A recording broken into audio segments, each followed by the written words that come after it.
안녕하세요. 킹덤 컴 인사이트에 오신 것을 환영합니다. 오늘 이 영상은 어떤 교단이나 신앙 노선을 공격하기 위한 영상이 아닙니다. 누군가를 정죄하거나 낙인 찍기 위한 목적도 아닙니다.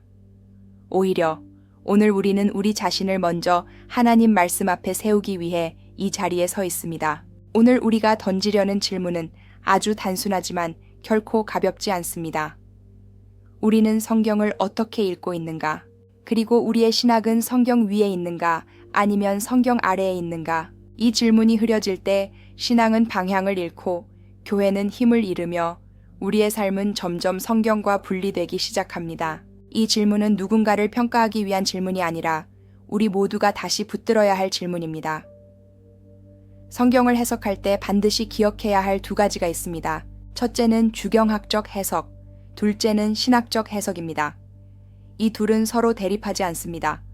오히려 서로를 필요로 합니다. 그러나 질서가 있습니다.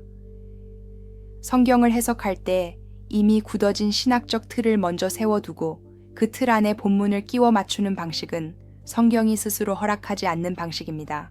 조지 엘던 레드는 이 점을 분명히 말했습니다.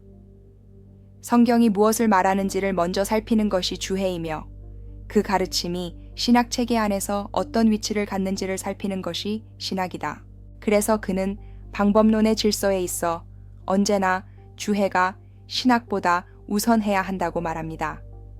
신학은 성경을 설명하기 위해 존재합니다. 성경을 대신 말하기 위해 존재하지 않습니다.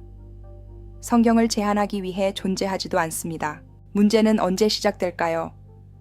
사람이 자신이 속한 신학적 입장을 진리를 설명하는 도구가 아니라 진리 그 자체로 착각하기 시작할 때입니다. 그 순간부터 성경은 더 이상 우리에게 질문을 던지는 말씀이 아니라 이미 정해진 답을 확인하는 도구로 전락합니다.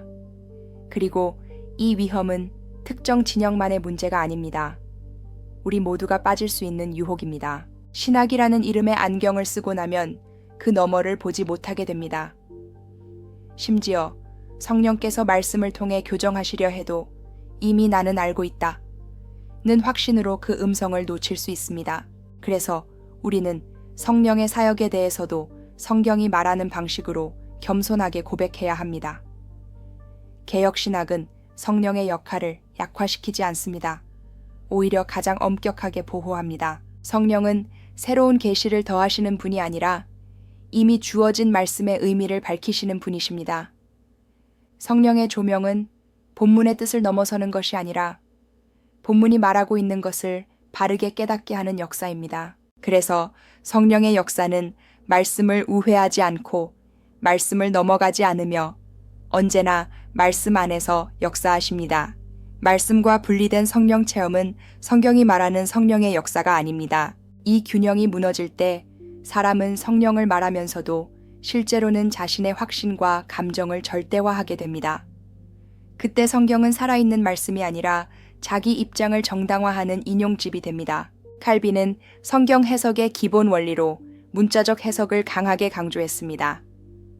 물론 성경에는 상징이 있고 모형론적 본문도 있으며 기독론적으로 읽어야 할 본문도 있습니다.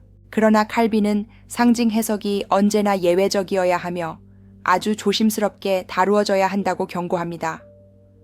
왜냐하면 상징은 기준이 무너지기 쉬워 해석자의 주관이 개입될 위험이 크기 때문입니다. 성경은 우리가 의미를 만들어내라고 주어진 책이 아니라 하나님께서 의미를 계시하신 말씀입니다.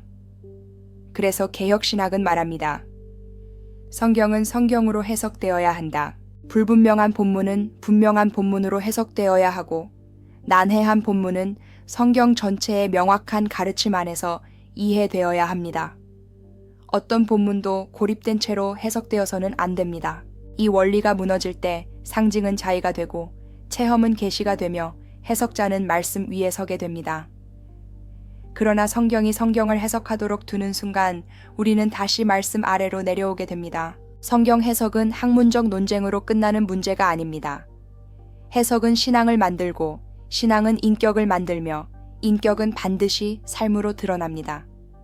이 셋은 결코 분리되지 않습니다. 삶의 열매를 보면 그 사람이 어떤 신앙을 가졌는지 알 수 있고 그 신앙을 따라가다 보면 그 신앙을 낳은 해석의 구조가 드러납니다. 그래서 문제는 겉으로 드러난 행동 이전에 그 신앙을 형성한 해석의 토대에 있습니다. 자유주의 신학은 사랑과 윤리, 도덕을 강조합니다. 겉으로 보면 매우 그리스도인답게 보일 수 있습니다. 그러나 성경이 말하는 사랑은 회개와 십자가, 하나님의 거룩하심과 심판, 그리고 하나님의 통치 위에 세워진 사랑입니다. 불교도 사랑을 말하고 이단도 윤리를 말합니다. 차이는 하나님 나라를 중심에 두고 있는가에 있습니다. 죄를 다루지 않는 사랑, 회개 없는 윤리, 하나님의 통치를 제거한 도덕은 결국 인간 중심의 종교로 귀결됩니다. 성경 해석에서 반드시 회복되어야 할 관점이 하나 더 있습니다.